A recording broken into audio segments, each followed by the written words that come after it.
వైజాగ్ వెళ్ళిన వెంటనే అసలు లేట్ చేయకుండా ఫస్ట్ బీచ్ కి వెళ్ళిపోయాం. నా పాటికి నేను దారిలో వెళ్తుంటే వెళ్లే దారిలో నన్ను ఒక పడవ పిలిచింది.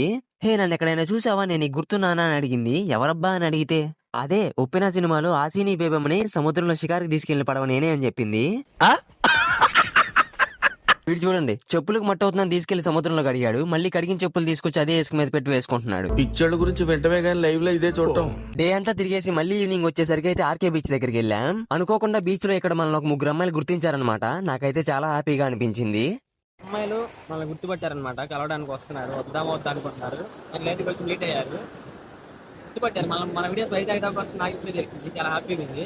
నేను వైజాగ్ ఎప్పుడు వెళ్ళినా మార్నింగ్ టైమో ఈవినింగ్ టైమో బీచ్ దగ్గరికి వెళ్ళేవాడిని, కానీ ఫస్ట్ టైం నైట్ బీచ్ దగ్గర స్టే చేయటం. నిజంగా ఆ బీచ్ దగ్గర నుంచి అసలు రావాలనిపించట్లేదు. నైట్ టైం చూడడానికి అంత బాగుంది బీచ్. సాంగ్స్ పెట్టుకుని అలా సముద్రాన్ని చూస్తుంటే ఏదో ఒక ట్రాన్స్ లోకి వెళ్ళిపోయినట్టుంది. ఇదంతా కలిపి లాంగ్ వీడియో పోస్ట్ చేశాను, కింద వీడియో లింక్ ఉంటుంది, క్లిక్ చేసి చూసేయండి. వెళ్ళొస్తా.